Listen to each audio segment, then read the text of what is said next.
from a defabricated garden shed in Rockland County, New York, USA.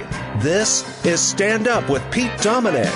On today's episode, important parenting tips when your 6-year-old is suggesting you drink more booze. And now, the podcast host who is always on his best behavior during family time, if not for feeling a little stony, Pete Dominic! Oh, I can't wait for next week when I will get that family time. Mom, Dad, Val and the girls up in Syracuse, New York. I'll be performing up there with JL Cauvin, who's also on today's show Wednesday, the 23rd at the Syracuse Funny Bone. JL and I will be there. And thank you very much, Pete Co., for another amazing opening. Like I said, joining me today, JL Cauvin, and also from the Florida Rights Restoration Coalition, the great Desmond Meade will talk about this horrible controversy, scandal as far as I can see, of the Florida governor, Ron DeSantis, and his thugs at the newly formed Florida Department of Law Enforcement, Office of Election Crimes and Security. Like me, you probably saw these videos of folks, innocent folks, being arrested by this awful new group for voting, quote, voting crimes. These are former felons who thought they'd regained their rights, the right to vote, some even successful in getting a voter registration card. And then Florida essentially punishing people for doing something the state told them they could do, and doing it all on tape. It was one of the most outrageous things I've seen, and every day there's tremendous outrage, of course, though in weeks. And I thought, I've got to talk to Desmond Meade, and we finally got the opportunity to sit down and talk, and I'm really happy to share that conversation with you and talking about this amazing organization and the work that they are doing to restore felons' rights and help them get legal assistance when they get caught up in these dragnets of disgusting behavior from the Florida governor, trying to create controversy where there isn't any. Oh, God, it irks the hell out of me when these Republicans keep making up problems that we don't have. We really do have more than enough problems in every community in our country and the planet without having to make them up to create a distraction, diversity, and false narratives and fears in voters. It happened in my town, and that is their playbook. It just sucks so bad that people fall for this stuff. I heard from quite a few listeners on the conversation with S.E. Cupp and John Avlon about the issues of crime and the propaganda that the Republicans were using, people outraged at the arguments that were being made by both of them. But I'll keep having these discussions on the show to point out, I think, the inconsistencies and try to find evidence for the arguments that I'm making. Always want to hear from you. standupwithpete@gmail.com is my email. Anyway, coming up, Desmond Meade, JL Cauvin. Very excited to share both conversations with you. But a reminder, today is Thursday, and that means we will hang out. I'll host a subscriber-only hangout. If you're not a subscriber, sign up today. Go to standupwithpete.com or patreon.com/Pete Dominic. One of the best benefits of this podcast and the listening community is that a bunch of us hang out almost every Thursday at 8 Eastern. Look for the link in your email if you are a subscriber. If you've never joined us, hey, maybe tonight's your night. Had a lot of new faces last couple weeks. It's always great to get to know new people, and we'd love to have you. So hopefully I'll see you tonight. But first, let's get to some of the news from the last 24 hours, including news in Los Angeles, where Congresswoman Karen Bass defeated a billionaire named Rick Caruso. He's a developer yesterday to become the next mayor of Los Angeles. Voters elevating the first black woman to hold the post. The City Hall contends with multiple scandals that have shaken trust in government and out-of-control homeless crisis and rising crime rates. Is it true in L.A. about rising crime rates? I'm reading from the Associated Press. And also in California, Katie Porter has won re-election. She is a national treasure, so that's good news. Another big story out of Washington yesterday was that the Senate took a crucial step toward passing landmark legislation to provide federal protections for same-sex marriages. 12 Republicans joining Democrats to advance the Respect for Marriage Act, putting on track to become law in the twilight of the Democratic-held Congress, according to the New York Times. Looks like Mitch McConnell will maintain leadership responsibilities in the Senate after being challenged by Rick Scott from Florida. And as of now, Kevin McCarthy's got the nod from Republicans, but can he get the nod to become Speaker now that they did on yesterday actually regain control of the House, which is really interesting. It's going to be a lot of fun. These phony investigations into anybody from Hunter Biden to, I don't know, who else are they going to investigate and what? It's going to be a real distraction and ridiculous. And maybe they won't. Maybe they'll realize that that's not politically advantageous for them, but we'll see.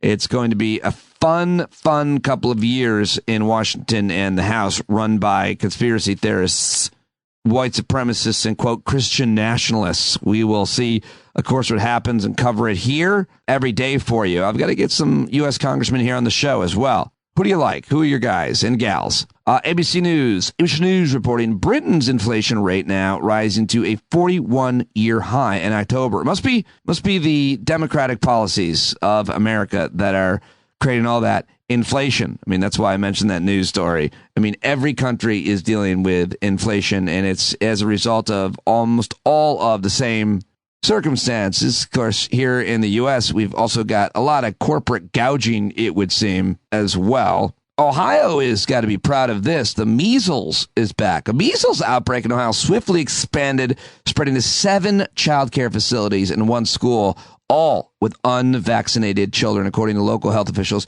Such a preventable, horrible thing. Again, conspiracy theorists and cranks in the Republican Party. Hey, I blame their new Senator, J.D. Vance. Seems convenient. And speaking of health stories, this is the Washington Post, I guess. Headline, therapists say they can't meet high demand as anxiety and depression linger. America's therapists are booked, they write. 6 in 10 psychologists say they don't have openings for new patients, according to a survey conducted by the American Psychological Association. The high demand for therapy is the latest sign of an ongoing U.S. mental health crisis exacerbated by the coronavirus pandemic. Though millions of Americans have returned to normal life, many people feel far from normal, and I'm one of them. You might be as well. So let's keep talking here. But a majority of the psychologists surveyed said that since the start of the pandemic, they've seen an uptick in patients who are dealing with anxiety, depression, and trauma, that the demand for services continues to remain high. Get help no matter how you need to get help. Join us at the Hangouts. That's one of the best things that has helped me over the last few years, is hanging out with you every night. So join us tonight, Thursday night. All right, that's just a few headlines for you here at the start of the show. I've got 2 great interviews coming. Hilarious and brilliant analysis from J.L. Cauvin coming up. But first, I want to bring you my conversation with Desmond Meade. Desmond and I sat down last Friday. We'd talked a few times back in the Sirius XM years, but he's just a really, really impressive guy. He was, Time Magazine named him one of the 100 most influential people in the world in 2019. He authored a biography titled Let My People Vote, My Battle to Restore the Civil Rights of Returning Citizens in 2020. He was awarded the MacArthur Genius Grant, joined the Army out of high school, and the Army apparently started using drugs. He was court-martialed and then dishonorably discharged, then had more continued drug issues, was charged with an aggravated battery, went to jail, got out of jail, went through all kinds of adversity, and it's just an amazing guy. But he spearheaded the Voting Restoration Amendment in 2018, where Florida was one of the only 3 U.S. states to deny voting rights to anyone with a felony record, because felon disenfranchisement is such a part of Florida's Constitution, which requires a 60% vote to modify. Well, they were able to overcome that, and he is the head of the Florida Rights Restoration Coalition, a group aimed at restoring civil rights to felons in Florida who had completed their sentences and probation. And I just love this guy. I think he's a really inspiring guy. I think the work that he and his organization are doing is heroic, and I was really happy to get him back on the show to identify some of the problems, the work that they're doing, humanize these folks, and do everything we can to restore their right to vote and everything else. I truly believe in this guy and the work that they're doing, support it, and I was really happy that we got to sit down and talk. Ladies and gentlemen, for not following him and his organization on Twitter, please do. He's at Desmond Meade. You can find the show links in today's show notes, and let's get it started right now. Boom. There he is, Desmond Meade, the legend, 60 Minutes, Oprah. Look at you. You're everywhere. Good to see you. Hey, Pete, great seeing you too, man. It's a great to have you here, and I'm so excited to have a little chat with you about where you're at and where your work is at and how far you've come. And so we're talking here right after the midterm elections, and obviously a lot of your work has been out of Florida, and I want to just get your take on the outcome of the election and how the folks that you've been advocating for years now were affected. You know, that's a great question. I'm glad you asked it, right? Because immediately the first thing in my mind is how, this election cycle, there were many people who probably did not vote because they were too scared to vote. Over the last several months, we've seen here in Florida where the new election integrity task force that our governor created arrested, several people and charged them with voter fraud, and can't help but to believe that those actions did create a chilling impact on returning citizens being able to vote. And so that was a downer as it relates to this election. But the other piece to it, as far as how it turned out, we really can't make that determination yet, because here's the deal, right? At the end of the day, this might sound kind of weird, but what was most important to us was not necessarily the outcome of elections, but rather the level of participation in elections, right? When we passed Amendment 4, actually when we was campaigning for Amendment 4, we knew that felon disenfranchisement impacted a broad cross-section of people. It didn't just impact African Americans. It didn't just impact Democrats. It impacted people from all walks of life, all political persuasions, right? And that's who we were advocating for. And reason being, because we believe that the more people participate in our democracy, the more vibrant our democracy becomes, right? And so we were looking to increase the level of participation and include more Americans into the process. And so, when I think 2020 was our first major election after passing Amendment 4, we were ecstatic not because of the results, but because of the number of returning citizens, right, that was able to vote. And so it's the same mindset we have now. And so we're waiting on the final numbers and to be able to get the reports from the Division of Elections, and we'll be able to tally up and see, how much of an impact did the governor's task force have on returning citizens voting, and then we can make an assessment from there. I think a lot of people saw the video of the arrests of those poor folks who did not realize that they were in any kind of jeopardy when they went to vote. And there's been a lot of news as an outcome. One judge threw out one of the cases. You talk, though, about the chilling effect. In a way, even if those people are all vindicated and not prosecuted or punished in any way, they've already been. I mean, especially those ones that they put on camera. I mean, come on, I mean, what a horror. The damage has been done. And, I mean, just talk about the how that undignified, like that cruelty is the point type of measure that chills and scares people. Talk a little bit more about what your emotions around those kinds of arrests, that tactic, that entire election task force bullshit was, and how you felt about it when you saw it. Yeah, I mean, listen, Pete, I was infuriated. I was disappointed. I was angry. I was all kinds of, I mean, I was just all over the place with that, and for good reason. One of the things is understanding, the desire of people to want to participate in our democracy.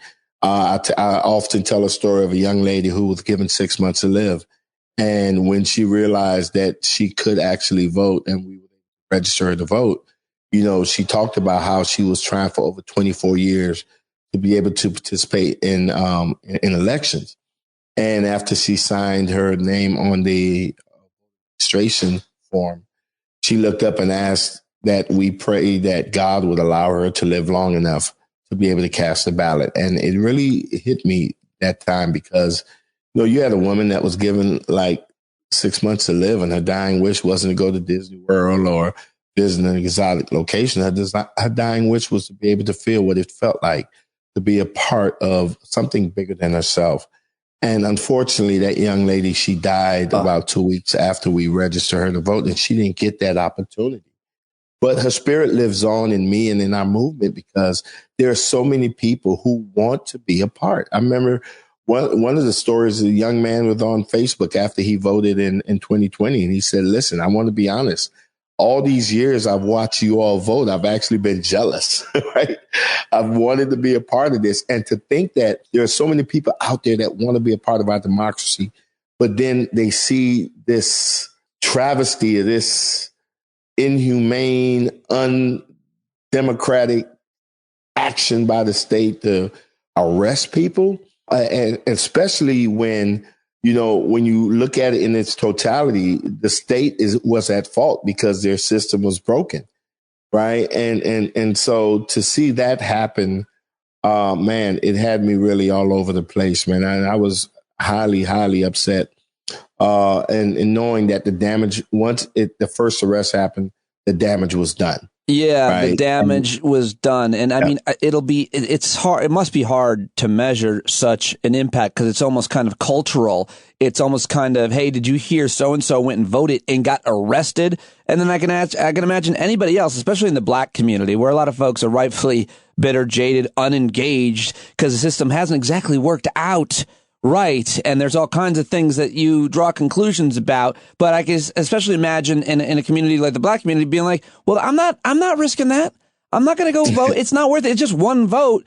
And if that my one vote and I'm not sure about it and something, cops show up for my one vote. And that is understandable. And that's why it's equally as important for the organization like us to really respond to it by saying, hey, we are showing up in your defense, right? And that's why we were able to immediately start a bail fund and a legal defense fund because we wanted people to know that, if the state came after them, that there was somebody that was they weren't going to be by themselves, that we were going to stand with them. We were going to bail them out and we were going to provide a adequate legal defense for them if they wanted it to fight that case all the way through. And so, it was vitally important for us to respond to that. Well, I just got to say, I just got to applaud you for that because when I saw that video, like a whole bunch of other people, the rage that I felt, the deep rage of injustice and humiliation and indignity and just generations of that bullshit was unparalleled. To know that you and your organization were a safety net of sorts to catch these people as they were falling, as they were spinning, going, what is happening to me right now? Give them the information they need. Give them free legal representation. That helps the rage subside. I can't think of the opposite emotion, Desmond, but it certainly quells it to know that you and your organization are there. Tell me more about what your plan is to fight against these horrible tactics that the Darth Vader of a governor that you have is engaging in. Well, listen, let me tell you, I believe, right. And here where it could get a little controversial, but when you dig through it, it isn't, right. It's the right thing to do. I think that we have an amazing opportunity to have a conversation about democracy, right. That we may not have had before, or we may have squandered that opportunity before. Right. And I say that because caught up in this dragnet, right. And people who are potentially about to get caught up in this dragnet are people who registered as Republicans. Right. Listen, no doubt about it. There are some folks who don't help those people, Desmond. But no, you got to. But you have to. And that's the thing. I'm kidding. Listen, I'm kidding. I know. Hey, listen. There'll be sometimes there's folks that have the tendency. No, not the people that voted for Donald Trump. But you know what? If we're talking about democracy, sure, of course, we cannot advocate for democracy. No, it's an injustice to say. I mean, let's just do that. But it was an injustice, and here's the whole thing. Yeah. And that's why I'm saying we have a unique opportunity because, man, we could talk about this thing in a way that even people on the right agree. And that has happened. In our response to what went down in Florida, there were people on the right that even spoke out against the governor and this election integrity task force, right? So what you're telling me is that Republicans are sentenced to prison time sometimes, are felons Republicans as well? Of course. So the injustice. Listen, I tell folks when I was arrested, the police didn't ask me if I was Democrat or Republican, and I know some people might be like, well, of course not, because though typically you look at an African American, you automatically think, oh, they're a Democrat, Yeah. But listen, if they were to arrest you, Pete, they wouldn't ask you if you were Democrat or Republican, and the judge wouldn't ask you that at sentencing. And so what I discovered was that, man, there was a whole bunch of people who were conservatives that have been caught up in our criminal justice system, mainly due to the war on drugs, and so, at the end of the day, man, it's an all-American issue. And we have to, especially if we're advocates for a true democracy, we have to advocate even for the people who may not vote the way we think they should vote. Or people that may not look like us. Of course. Have to advocate for Yeah, because the general idea is that you are incarcerated for committing a crime, and maybe you're not even guilty. I mean, I know the controversy about your own past, but you lose all your freedom and you lose all your rights in prison. But when you come out of prison, the idea that a certain philosophy, or I think morally clear society would have, is that you've paid your dues. You were in prison. Yep. You lost all your rights. You paid your dues. Now you come out of prison, you get your rights back. But the truth is, as we've learned over years and years, I mean, I think people who are victims of the system didn't know, as well as those of us who never really get caught up in it, certainly didn't know that you lose pretty much all of your rights, including the right to vote. I know you've explained this a million times, but why should we give people who served their time and sentence the right to vote and other rights back? Make the case. But let me take it a step further, right? I mean, if to be totally honest with you, I don't think anyone should ever lose their right to vote, right? Period. Because here's the deal: there's nothing that speaks more to citizenship than being able to vote. Nothing, right? And when you take the right to vote away, it's like taking away their citizenship. Now, let me tell you, I don't know about you, but I got 4 boys, right? And anyone who have boys know that it's guaranteed that they're going to do some boneheaded thing, repeatedly, right? And with 4 boys, like, they take turns. Each week it's a different one, right? That's doing something crazy that makes you just shake your head and be like, what the heck were you thinking, right? And when I look at my sons, one of the things that come to me is that no matter what they do, they don't stop being my sons, right? They don't. And when you talk about an American citizen, they should not stop being an American citizen because they made a mistake, right? They should not lose their citizenship status. When you look across the world, earlier there was an election in France for the new president. And guess what? People who were incarcerated got to have a say on who the next president was going to be, right? And you find that in multiple countries throughout the world. And you find that in Maine and Vermont as well. Where even people who are incarcerated in Puerto Rico, people who are incarcerated have an opportunity to participate in elections. So let's start from there. No one should ever lose their rights. But if by some reason or another, people say, okay, let's take away their rights because they committed an offense. Once they've done their time, it should immediately be restored back to them. Their citizenship should be immediately restored. You guys spearheaded this movement in Florida to re-enfranchise. Is that the word? Get those rights back. And you accomplished it on a referendum, which is pretty amazing, which meant that the vast majority of voters in Florida voted for their rights, to restore their rights. But then the Republicans in the legislature overturned that somehow. And I just was surprised that was even possible, but certainly they've got the majority is there, and I guess they can. So my question is, I haven't talked to you since then. I remember the similar rage I felt when they did that, overturning the referendum of the people. Boy, that takes some balls. But nonetheless, they did it. So what was the result of that, and where are you guys at now? Well, Pete, first, let me start by saying this.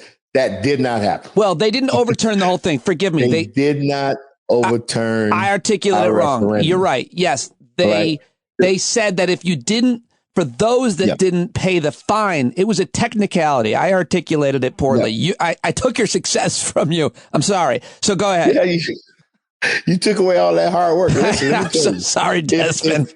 If the Florida legislature or the governor wants to roll back what we were able to accomplish in the passing Amendment 4. The only way that that can happen is if they put another constitutional amendment on the ballot. Got it. To repeal that. And the people who voted for Amendment 4 would have to now turn around and vote against Amendment 4 because we had a supermajority that voted yes for 4. What they did was create an obstacle, right? That really, I guess, presented a barrier for some of the folks who are supposed to enjoy the benefits of Amendment 4. You know, we had 1.4 million people at the time when Amendment 4 was passed. Yes. The legislature created fines and fees requirement. That impacted around 770,000 people, right? Now, which at the time, listen, yeah, that's bad. But then again, you had the other side of it where that meant that over 600,000 people still could actually vote without having to worry about that. Yes. They could register to vote. Yes. And in the state of Florida, 600,000 people is a lot of votes that can swing a lot of elections that could impact local, national, as well as statewide elections.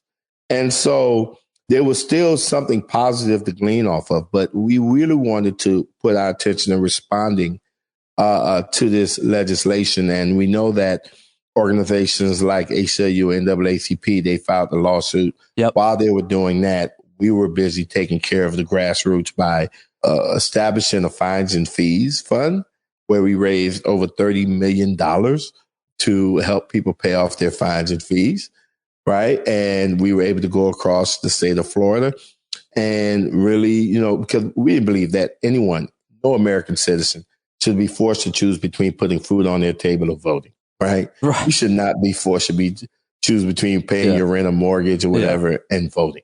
Voting should be free, accessible, and encouraged, right? And that's what we're trying to get to. And so our response to the fines and fees requirement was to continue to raise money and to try to engage as many as the 600,000 people who didn't have that barrier so they can participate in elections. Well, you're doing amazing work. You continue to, but where are you at specifically right now? What are you focused on? What kind of work are you focused on? I mean, we know we touched on much of it here, but that we haven't talked about, what do you need help for, resources and money for your organization right now, given where we're at? Listen, we want to continue to encourage people to donate. Listen, when we did our fines and fees, you know why we was able to raise $30 million? Because over 90,000 citizens across this country, 90,000 people donated and stood up for democracy. And it doesn't stop now. We need 90,000 and more to stand up again and say, wait a minute, there is no way in hell anybody, right? Especially when you talk about the situation, because if you can't rely on the state for assurances on whether or not you can vote, then who the heck can you rely on, right? And every single one of these individuals were given a voter identification card by the state of Florida, whose job it is to dot I's and cross T's to ensure that a person is eligible before issuing them a voter identification card. Right. It's the state's fault. Right. And it's the state's fault. And then they come and arrest you. The same state. So anybody should be outraged about this.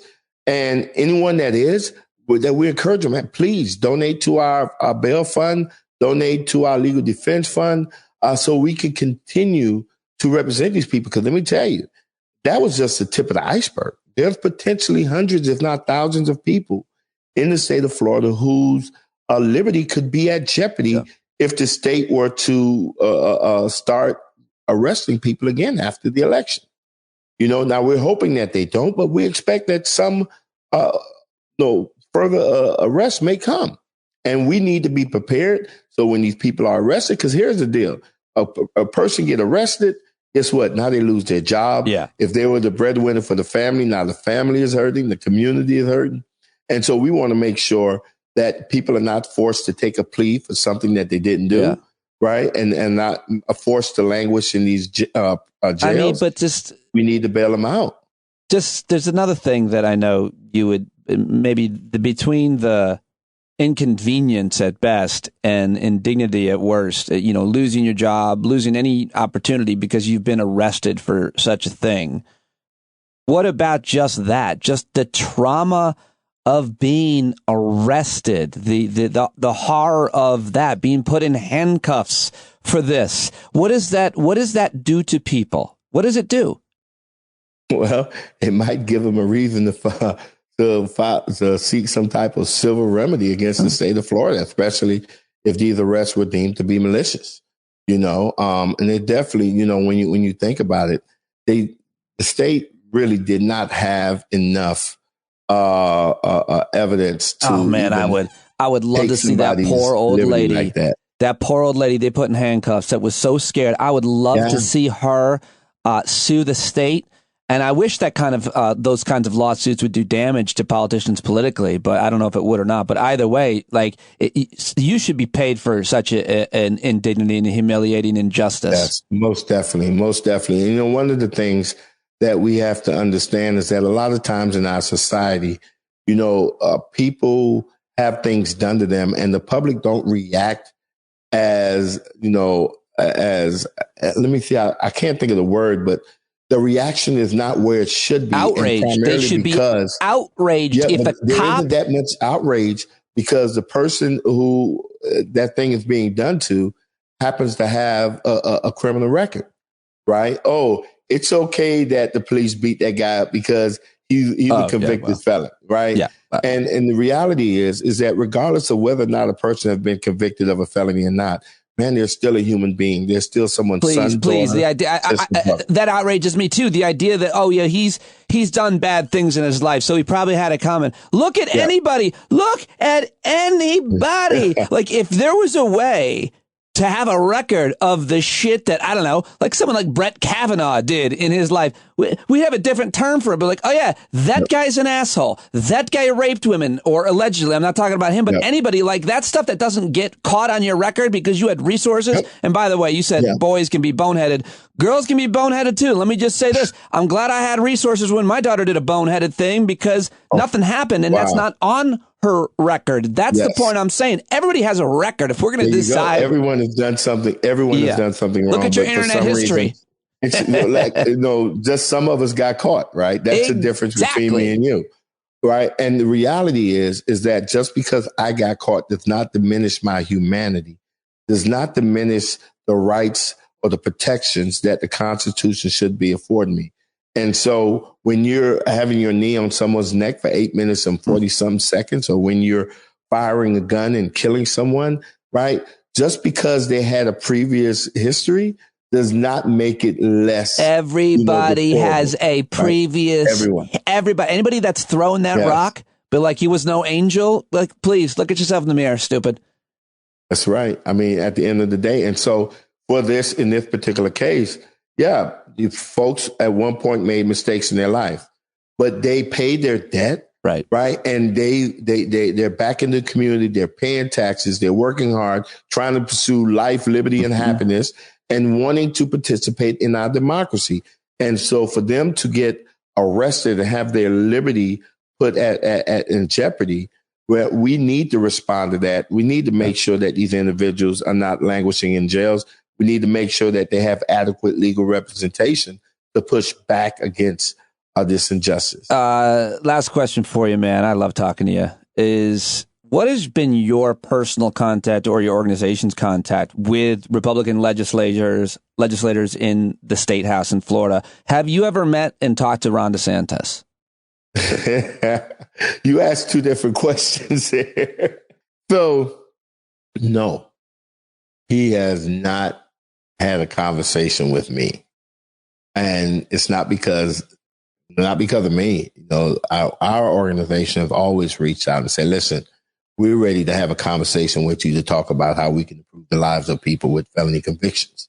We'll talk to anybody to do so. We've had multiple conversations with various Republican legislators, and there's been great conversations, really great conversations. And one thing that I do realize is that when we can learn how to depoliticize certain things and really elevate things above this partisan back and forth, we can get more accomplished. We did that with Amendment 4. And we're seeing it that some of these conversations we could be having and we could actually get consensus on both sides, and to actually make major policy changes. But we need to have like a political conversation. I know you've been asked this before, but the obvious thing is, the cynical take is, if we all agreed that once you paid your dues, you should get your right to vote back, that would be one thing. But what if we made the assumption that the people who get their rights to vote back are likely to vote for Democrats and not Republicans? I'm not necessarily going to want to give the Republicans the right back, because debunked that. Debunked that theory, you know. And one of the things that we were actually able to show, man, because at first, I mean, I remember when I first got into this work, I mean, I thought that it was only African Americans that lost their right to vote, right?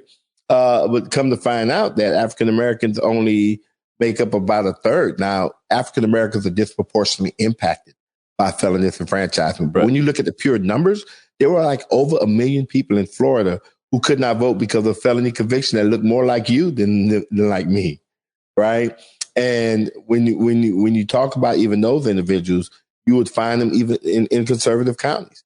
Let me tell you, and that's why I think one of the reasons why we had a broad cross-section of support, we had the majority of votes in every House district in the state of Florida, every single one.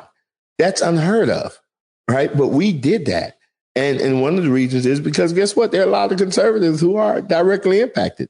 There are a lot of conservatives who have a felony record and can't vote, find it hard to get jobs, education, housing, right? That face all of the collateral consequences that comes along with a felony conviction. Yeah. And so a lot of these Republican legislators that we're having conversations with, if they didn't already know that, we made sure that they become aware of that, right? And they understand that, wait a minute, in their district, people voted overwhelmingly for Amendment 4. In their district, there's a certain amount of returning citizens that actually number your margin of victory, you know. And so these individuals, these conservative folks, at least the ones that we've talked to, are very open to the discussion, are very open to doing some things, right? We just got to get past that doggone partisan hurdle. Right. Because let me tell you, if a Democrat introduced something, you know, Republicans going back, we got to push back against it. Yeah. If a Republican introduced something, Democrats go, we have to push back against it. Well, then what can we introduce that nobody pushes back against? You know, and we have to find out how to get to that position. How do we get to that point where something can be introduced, something that can be discussed, where it's not, you know, whether or not you vote for it is along party lines, right? But something other than that. Well, if anybody can do it, Desmond, it's you and your colleagues at Florida Rights Restoration Coalition. Everybody has to go check it out. Donate. FloridaRRC.com. Follow Desmond on Twitter. I'll say all that after I say goodbye to you. Thank you so much. Thank you so much for having me, Pete. Really great to talk to you, man. And you got to have me back soon, too. Well, I mean, I will have you back whenever you want. You should come by, hang out with our, we do a live hangout every Thursday night. Everybody's just hanging out, drinking virtually on Zoom, and we laugh, and we have guests stop in to talk to us. We'd love to have you to do that. Or all right, man, send me that link, man. Yeah, I will. Anytime you want, man. I'm here. Just call me, and we will talk. I love talking to you and learning stuff. Yes, well, thank you once again for having me. Keep up the good work, buddy. All right, man. All right, there he goes, Desmond Meade, everybody. Check out the organization, Florida Rights Restoration Coalition. FloridaRRC.com is the website, by the way. And awesome. Really happy that we got to have that conversation. Hopefully you enjoyed that. You're always going to love my conversations, hopefully, with J.L. Cauvin. That is coming up right now. He is, of course, a Georgetown educated lawyer and a hilarious stand-up comedian. Nobody does a better impersonation of Donald Trump. Nobody does funnier content, at least, than JL does, as well as the rest of his impressions, from Mitch McConnell to Andrew Cuomo to so many more. This guy's absolutely hilarious. I'm excited to be working with him in the Syracuse Funny Bone Wednesday, the 23rd, the Wednesday before Thanksgiving, and we cut up late last night. I'm happy we did, because We had a wide-ranging conversation about how he's met so many famous people who are now his fans, like Richard Marx, how he got in a fight once, and, well, so much more. I always love talking to him. Let's do it. So, like Richard Marx would definitely share your death? Oh, no, he might even write a song. Where did you meet him? I saw a picture recently. Morristown, New Jersey. I had tickets a long time ago, and it got delayed twice. The show got delayed, for COVID reasons, so... it was very cool. How did Richard Marx treat you? Like, with great respect. Was he as excited to meet you? You watched him perform and then met him after, and was he as excited? Was he excited to meet you? He was. I mean, he came to my show in L.A. With Daisy Fuentes. So, like, to be fair, I'm paying it back. That's the real flex. Right. Like, if you go to my bringer, I'll go to yours, Richard Marx. Well, give me one or two other celebrity kind of interactions that you've had as a result of your soaring fame with your impressions over It's not soaring anymore, but do you mean with famous people or where I've been treated like a famous person? The former. Oh. Richard Marx. You can tell me the other one if you think that's more interesting. I think it's more interesting to hear about you meeting famous people. But. Yeah. Richard Marx stands sort of alone, though, in terms of he was one of the first to really boost me. And, you know, he ended up doing my podcast. I ended up doing a YouTube show he was doing. And he came to see me with his wife when I headlined in LA in February. There were a lot of Desiree was among the... Oh, is that right? Listener Desiree and her beautiful friends? Yeah, her Hot Moms of LA club. They were there. They had a table. So I've specified that when I make my return in 2023, that if she can just do a subset, the Hot Divorced Moms Club. You hope that those marriages fail so that you can have a shot. No. If it happens organically, so be it. But no, just to parse out the, Anyway, he came to that show and I gave him a big hug because it was like my way of thanking him for being one of the people with a huge following that was first to amplify and then consistently amplified my stuff. It wasn't like he saw 2 videos and was like, cool, man. Right. It was like a year and a half of amplification and kindness. And so and I'm a fan. That's the thing. It's not one of these things where I'm like, he's got some, I am a fan. I'm a big fan of his music. And so seeing him live, he is a particularly unique talent. I mean, there's no drop off in his voice. He's 59 years old. He's still writing music. He's got, you could look at his life and he seems so grounded. Like my girlfriend was so blown away by how normal, quote unquote, him and Daisy Fuentes were. Mm. And what I find funny about that is they're 2 people who were famous, very, very famous, young. Like he was a big pop star in his mid-20s. She was a model, like a model and a MTV personality, in her 20s. So to have them just sort of be like as regular as you could expect in conversation and interaction is cool. But his concert was incredible. And it was just one of those things where I was like, having like even a quasi personal relationship with somebody that big and who's been doing so well for so long. Yeah. It was cool. Just, I can't quite describe it because I was like kind of just blown away. Like, wow, this guy what a life, what a cool life. And what a great contribution he's made to like Earth. It's a little hyperbolic, but in the moment when you're just watching this guy who likes your comedy. And I thought to myself, I was like, a little bit of that is feeling like, wow, this guy's objectively like a big star and he likes and respects what I do in my field. And that's, did you feel at all like an imposter? You didn't deserve the recognition from someone like him? I don't, because I don't. You should. Even though, because I don't. What I look at it as, it's like, oh, he respects what I do, but what he does impresses me more than what I do. So I don't feel like, hey, king of comedy, king of music, here we are, just co-equal royalty, hanging out in New Jersey. It's like, no, what I do is good, and I'm proud of it. What you do, like what I watched you do, and the fact that you're like 35 years into this career and you're writing music, you're getting to perform with your 3 sons, you're still writing good songs, you can still belt out your classics. Like it's very just, sometimes it's cool to just watch somebody and go, I can't do that. I couldn't do that. And I'm just going to sit here and enjoy the fact that you can do that. It's nice to not be, sometimes you feel a tinge of jealousy, in a good way, but you see somebody and go, man, I wish that could be me. And instead I was able to just be in kind of I'm grateful that this person, has been that's kind how I to feel me. like when I'm around like a really good actor.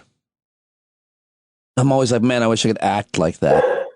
Yeah, Billions, season 6. Check it out. Oh, that's right. Wow, there's a lot going on at your house. There's a phone ringing. The dog is barking. My mom is calling. Get it. The dog's barking. Answer the phone. Go ahead. I have meningitis or AIDS. It's bad. Not feeling well, but he's up to joining me here on the podcast. I hear Cookie. What is it delivery? It's DiGiorno, actually. Oh, well, of course it is. So I wanted to ask you, of course, about the midterm elections and your reactions to it. I've talked to all kinds of different people, but I certainly wanted to get your take on it. Also, of course, wanted to hear your thoughts on Trump's announcement. You put out some very funny videos, both of Trump and Mitch McConnell lately, that we can talk. And I'm really looking forward to performing with you on the same stage in Syracuse on Wednesday. That is, of course, if you don't have dengue fever or whatever is ailing you, whatever kind of terribly fatal malady you're sure to have. I caught something from an oath keeper in Michigan. You were just in Michigan, and you think you might have contracted some kind of oath keeper's well, pox. when I discussed, I had like a preface to a bit. The bit itself, the joke is, I just got, I said a couple of weeks ago, I got my booster, COVID negative. We've ruled that out. I got my booster and my flu shot, my bivalent booster and flu shot same day.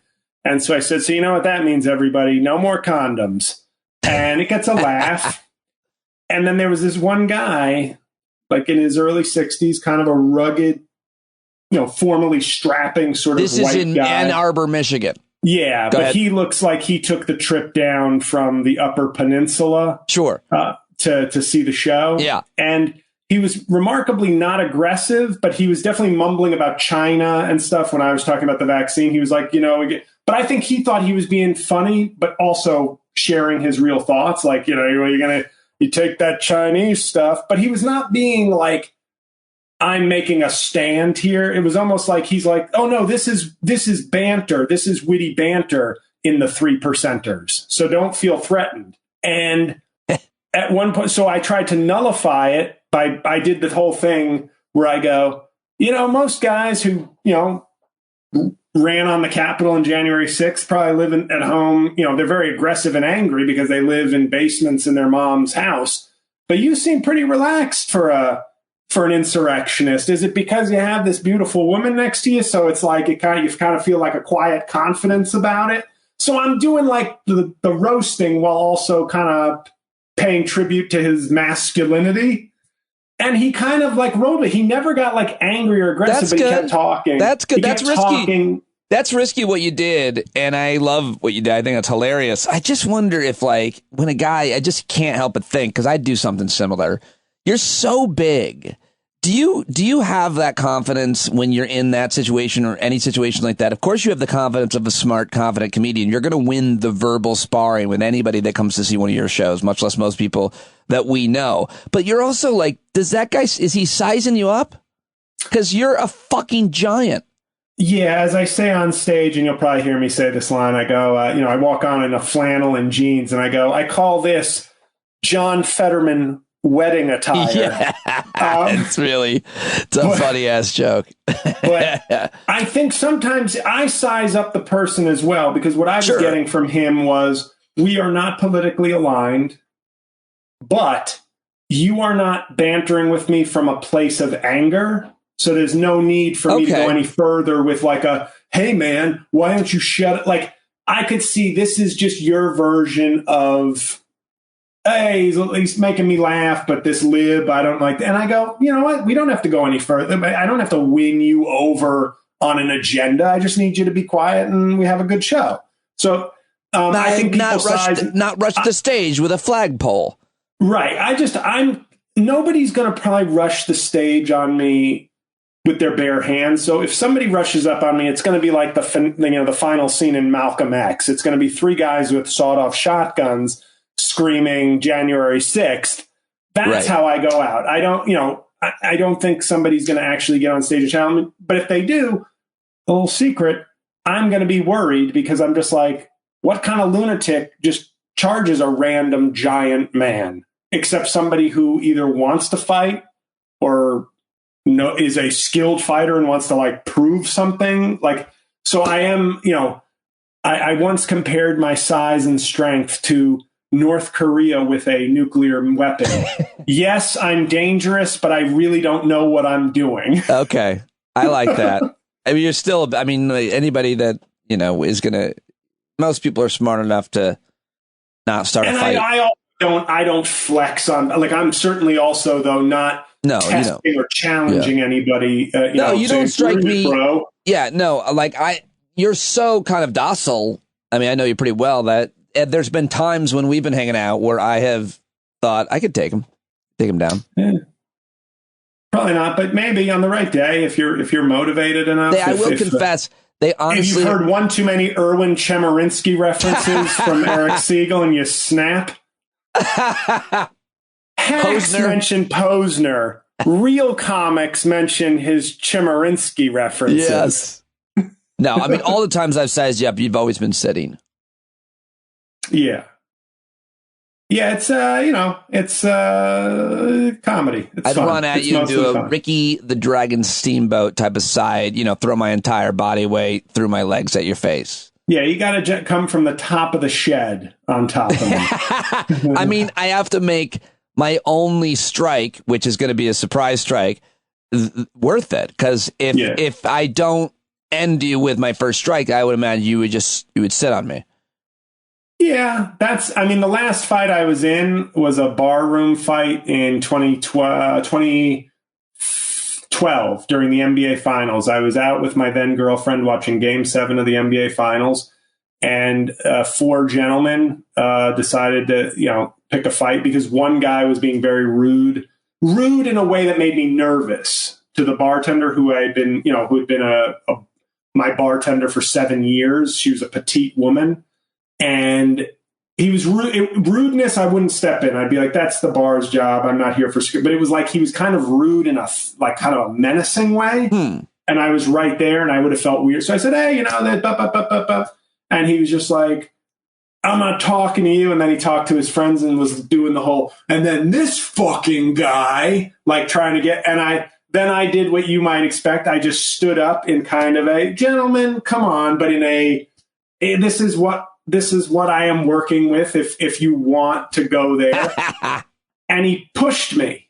Oh, wow. How big was this guy? 6 feet tall. Okay. Tiny piece of shit. Maybe 5'11". And I basically just hurled him to the ground. Yeah. And then his 3 friends picked me up like some sort of Gulliver's Travels thing. I'm not kidding this. But I'm like drunk and I was in the middle of like, LeBron's going to win. Yay, I'm with my girlfriend watching hoops. What could be better than this at my favorite bar? And my bar tab's going to be a third what it should be because I'm a loyal customer of this bar and bartender. And all of a sudden, 3 guys have me off the ground and I'm on the ground. And the other guy, the main culprit, I basically grab him and like shove him against the base of the bar and just hold him there. Because what you have to understand is this is a former prosecutor with a rush of adrenaline going through my head. I have never thought so quickly in my life as during this fight.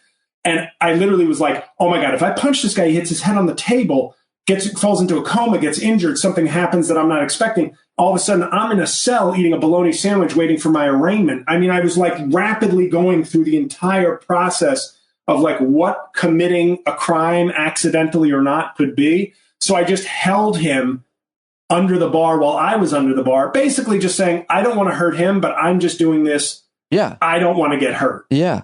And I want to keep him at bay, but I'm also not looking to injure him because I'm not some guy who's like, you want to come at me? Great. What an excuse to like pound you into the ground. I'm just like, I was watching a game and, you know, I'm having a nice night out. I look like a bum, but my lady doesn't. So this is going to be a great night. LeBron's about to win. Get off of me. And then all the bouncers took everyone out except me. And then an off-duty cop, happened to be at the bar and bought me a beer after. And I said, I could have used your help, sir. Oh, wow. But he did buy me a beer. He saw that I was, and that would have been helpful testimony, obviously. Officer, no, he was totally in the right. He was simply defending. Holy shit, dude. Bar maiden's honor. And then like 8 of them showed up outside the bar later wanting to come in, like they got reinforcements and they wanted to come back in and attack me, but the bouncer didn't let them in. And then we scurried off and I got a cab home and, you know, probably had some heroic sex. I hope those guys, at least some of them, if not all of them, have recognized you from your Twitter performances. This guy's great. Why does he seem familiar? I fought this guy. But like that was a fight. Once again, could I have, like, if I wanted to, like, I don't have it in me. I had it as like a kid. I don't have it in me to be like, oh, goody, a fight. I can kick this guy's ass. It's interesting because when we talk about men and ego and having to stand up for yourself and you were disrespected legitimately, or, you know, that was your perception, this idea that you've got to give them a piece of your mind, much less knock them out, defend your own honor, defend your wife's honor, unless you're Ted Cruz. I mean, like, it's a really misleading thing for everybody. But when you're a certain type of size of a man, I saw these giants walk by me the other day. I forget where I was, in the airport. 2 giants, just like I couldn't believe. I remember thinking this and thinking it was kind of funny. I couldn't believe that they were considered men and I was also considered a man. I'm like, that guy is like 3 of me and really well built and blah, blah, blah. And when you have that kind of power, physical power, and you don't use it, I applaud it. I mean, but I kind of understand how you might be able to push your way through life to some extent too, when you're as big as a guy like you are. Yeah, but you don't do it, and you've used all of your powers for good, and that's why I like you. It's called seeing a child psychologist when you're in elementary school. That's great. That's great. I'm glad that worked for you and for the public. Let me ask you about the midterms before we talk more about your less than violent life. Where were you on? You hosted a thing. One of our mutual listeners, Francis, I think, told me that you did a 2-hour Zoom. I was punched out. It was the first election. Inspired by you. I mean, you know, I'm just trying to be, you know, my 2 podcast heroes, mentors, patrons, you and Rod of the Black Eye Tips. You two, I don't ever want to copy, but I take much professional inspiration and content inspiration from the 2 of you. Is it true you're building a shed? I can neither confirm nor deny. I heard you're building a shed for your podcast, and you're going to... That's actually not for my podcast. So that's for my Unabomber lifestyle that I plan on adopting. Well, so it's different. It's much more lifestyle choice than content. Transitions are hard. Good luck with that. Yeah, I did a live thing because I thought we might be commiserating and I'd be making some gallows humor about sort of the end of the country, or at least like the beginning of the end. And it turns out the Democrats played a little bit of sneaky hardball in terms of promoting these awful candidates. They played a little Russian roulette and they won. They, for the most part, won. You know, Pete Meyer, who, yes, he did vote to remove Trump or impeach Trump. He was one of 10. He's sort of a classic Republican, you know, a quote unquote good old timey Republican, but they won that seat. I think I may have read this from Michael Cohen, who I subscribed to his Substack. Yeah. Okay. I thought I'd get more for being sort of a cross supporting, Michael's great. Michael's great. Michael is out there vociferously defending the accusations about white women voters. He's pissed off. He pissed off a bunch of people the last time he was on, talking about he's arguing with Wajid Ali, or quoting his tweet, that there's too much blame. I forget what the argument that he's made about white female voters, and so it's been controversial. I love Michael. And so back to the point that he made though about. I think that was him. I think that might have been him making. That might be where I got rat that, fucking. He calls it rat fucking worked, which is where right. Yes, that's exactly Democrats threw money and support and made ads for these really extreme Republicans in hopes to elevate them over the more, quote, traditional Peter Myers, and then be able to beat them like a drum because they believe the moon is made of cheese. Right. And I think that's what I've said multiple times on your show, I think, which is I think the lesson is, I said this after January 6th with you. I said, if Mitch McConnell and Kevin McCarthy take over leadership in January 2023, they will have paid no price. Yeah. And we will have enabled two people who literally, when they needed to do the minimum to defend democracy and shut Trump down, they chose not to.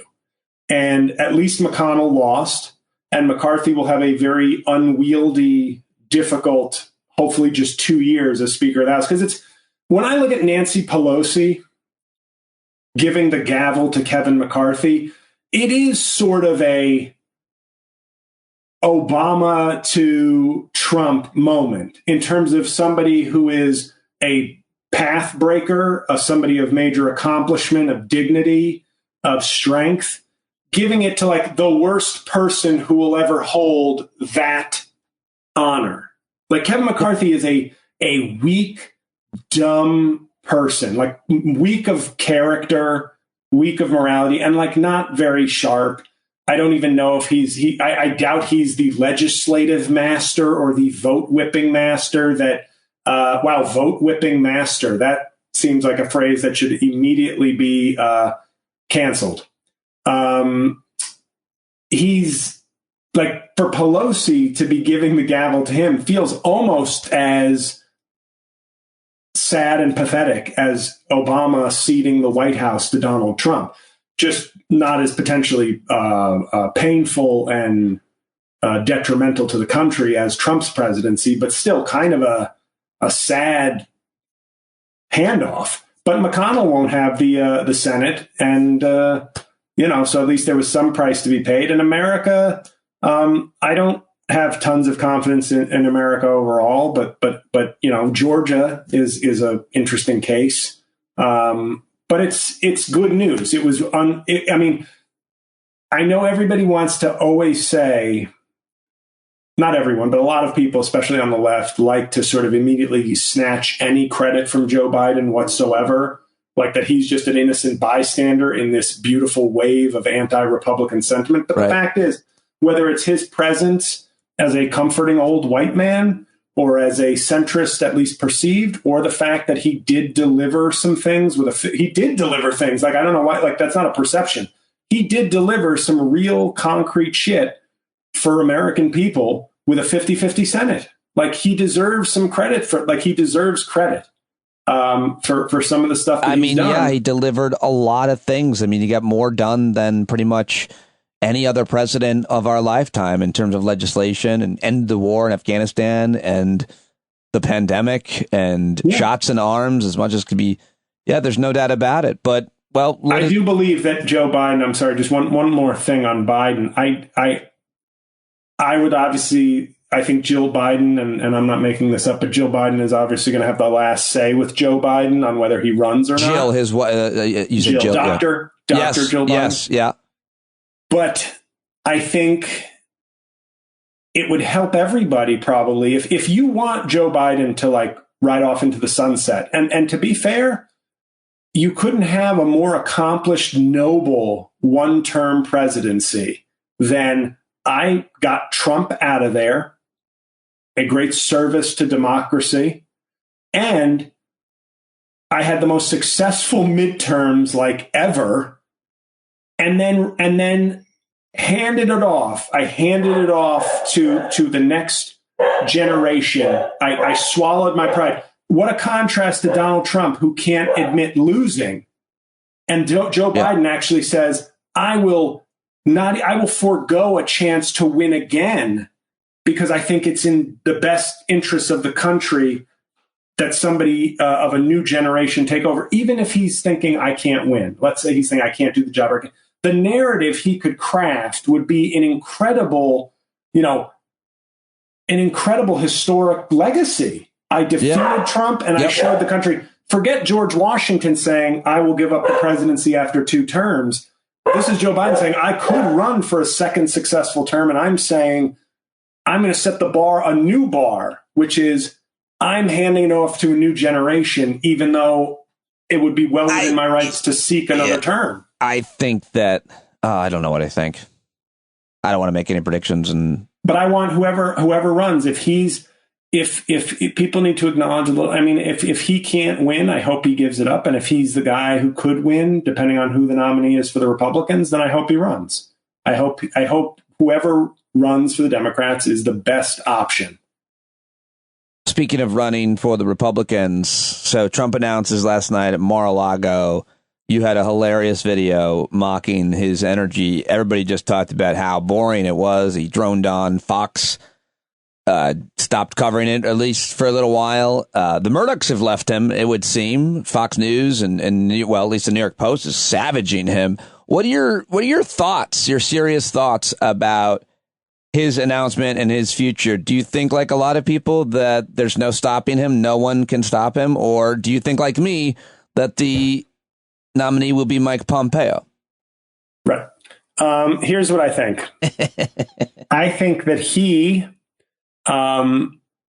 if the Republicans can put aside their egos and rally around, if the money and the power brokers rally around Ron DeSantis when the time is right and keep other people out of the race, Ron DeSantis one-on-one can beat Trump. Now, I don't think that's a lock because I was doing this for a friend at work, and I'm probably going to do a video of a split screen debate between Ron DeSantis, a hypothetical Ron DeSantis-Trump debate.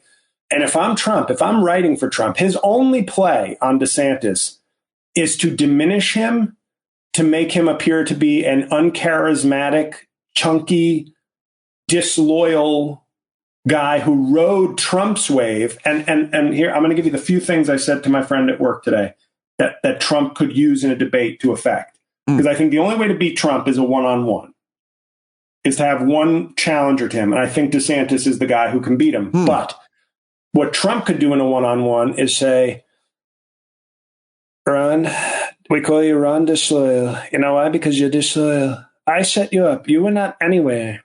And I'm the one who made you. So why would you... Excuse me, I'm talking. You can talk later. Okay, look at him talking. How are your boots? How are your boots, Ron DeSantis? Remember that?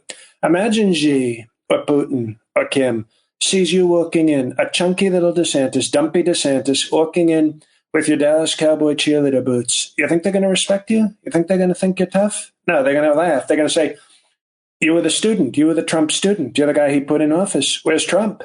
Where's the teacher? So what I say to America is, you're going to have a disloyal student who I made. I made Ron DeSantis, okay? Yeah. So you can have him. He's a student. He learned from me. Look at him. He even tries to watch him do the hands. Watch him do... He could really, I'm not kidding, if I fed this information to Trump, he could make, because he's not going to look like a better president than DeSantis, but he can fluster DeSantis and make him look sloppy and weak, and just some doubt where you go, man, is DeSantis built for the limelight? He isn't that charismatic. He does have that annoying, nasally kind of voice. So he has to go superficial and brutal. But I wouldn't rule it out. I wouldn't rule out that in a one-on-one match, even though I think the money would be on DeSantis and that the GOP itself would be favoring a DeSantis run, I think Trump could beat the shit out of him if he's disciplined in his way. Not disciplined like I'm going to win this debate like Hillary Clinton, but disciplined in I'm going to punch him in his gut. I'm going to mock his dumpy appearance. I'm going to say that other leaders wouldn't respect him. And why would you pick the student when the teacher is still here? That's the way. So I think DeSantis can beat him. I don't think anybody else can. And I think in a one-on-one, but I think you're going to have a lot of Republicans. Ted Cruz, you think Ted Cruz is going to sit out to help? Yeah, no, I've been thinking about that. Yeah, Ted Cruz is running. Josh Hawley will probably run. Yeah. So you're going to have these guys splitting the vote, and all of a sudden, instead of DeSantis with 48% or 53%, it's going to be Trump has 24%, DeSantis has 25%, and then that allows Trump to, Do you think? Yep. The only wild card here, and you got to get this in, is the investigations into Trump, including Department of Justice. I'll let you go after this, but what are your thoughts on Merrick Garland and the DOJ? It almost seems like Trump beat him to the punch, because as soon as Trump announces, now he can say it's Biden, DOJ coming after me to try to, hurt my chances and make it impossible for me to be president because I'm in jail or whatever bullshit he comes up with. But at the same time, I love to be optimistic and think that he's just still gathering his case. So what are your thoughts on the investigations, either DOJ or Georgia or New York? I'm guessing that he's still gathering his case. I don't think Merrick Garland is scared. I think he's methodical and careful, maybe to a fault, but I don't think he's scared. I think the truth of the matter is only Trump people will give a shit and be like, it's political. Who gives a shit? You're going to say that anyway. I think the DeSantis people, the institutional Republicans, they'll take anything at this point. They're rats jumping off a ship. And I think, I hope that everybody who ever backed him, because Trump deserves this. He deserves to be left like a dog. But that doesn't mean I'm like, oh, yeah, good for you, Fox News. Good for you, New York Post. Good for you, Ivanka, you disloyal skank. You deserve also, like, there's some part of me with Ivanka. It's like, you never had any business in politics. But now the Ivanka brand is tarnished. And there's something a little bit sad in seeing that this man's own daughter. But that's what you beget. You raise garbage, and it eventually shows itself to be garbage. But I just hope that one day Ivanka gets betrayed by someone she loves or something. Like, these people don't deserve to escape with like a win or like phew, we almost got fucked because we supported the worst president and person in American history. But we're safe now, Jared. We're at high society parties again, and we're living our life. And New York Post and Rupert, the Murdochs are big backers of DeSantis, who's a little bit more of a normal pro-democracy tyrant. And I think they all need to fall. Do you know what I mean? Like, in other words, Trump can be the first, but I do think it would be unjust if only Trump gets abandoned here and left like a carcass.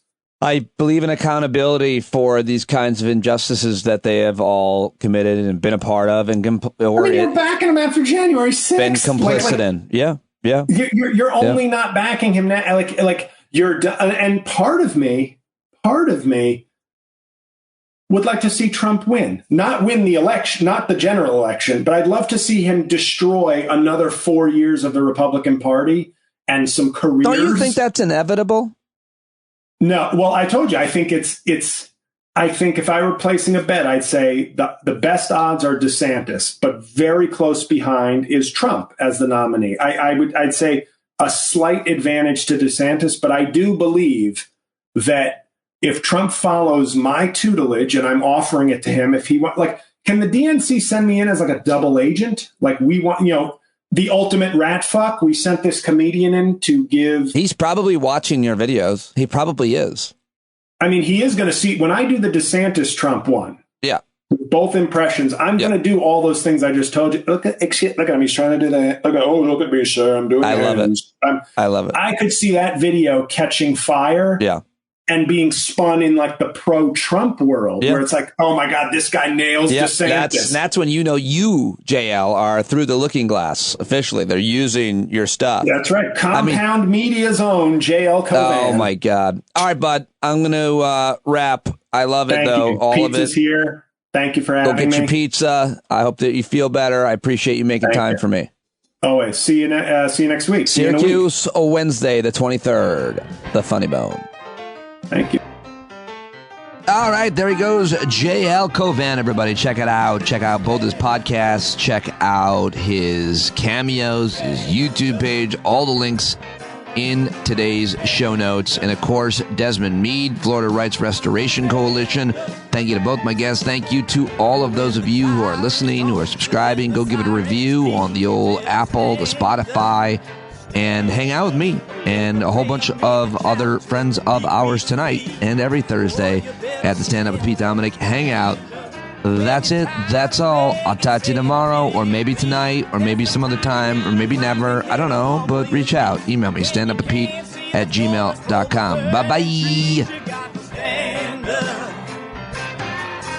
you've been sitting so long, you got the creaky knees, you got to stand up. Stand up. I think you're driving wheels with leaking grease. Boy, you better stand up. Stand up. Well, there's a whole lot more of us who know what's right. They'll keep right on ignoring us if we keep sitting tight. You got to open up the window to let in some light. You got to stand up. That's right. You got to rise up. You got to stand up. You got to stare the devil straight in the eye. We got to let him know it's his turn to go. See it clear when all you hear is a lie. Up off of your butt, get down off of your fence. Even if it ain't a very friendly audience, well, they'll begin to listen when you start making sense. And you stand up, stand up. No need to point your rifle to defend your town. Just stand up, stand up. You know they can't deny you what you're laying down. Boy, you better stand up, stand up. Show your face of every color, yellow, black, red, and brown. She's the place where every lost child will finally be found. There's only one thing to do before we stand our ground, and that's stand up, stand up. Well, the founding fathers saw a land for all. They had to stand up, they had to stand up. They had a keen imagination for a crystal ball, drawing all the plans of stand up. But all they had to go on was the time they were in, with other causes for laws, and since they weren't even sin, they knew that change was gonna come before the change could begin. They had to stand up. All right, they had to stand up. We got to stand up. We got to look the devil square in the eye. We gotta let him know it's his time to go, and make it clear when all we hear is a lie. Where the money all went, it'll be the cost of freedom that'll go unspent. You can see him flee the scene of that experiment if you stand up. Alright, we got to speak up, we got to reach up and raise your voice in every way you know how. Don't be toes up, you got to show up. Ain't no better time to do it but now. No need to pledge allegiance to no wanton tribe. Rise up, show obedience to the voice inside, and listen well and it'll tell you not to run and hide. It says stand up, stand up. Oh, got to stand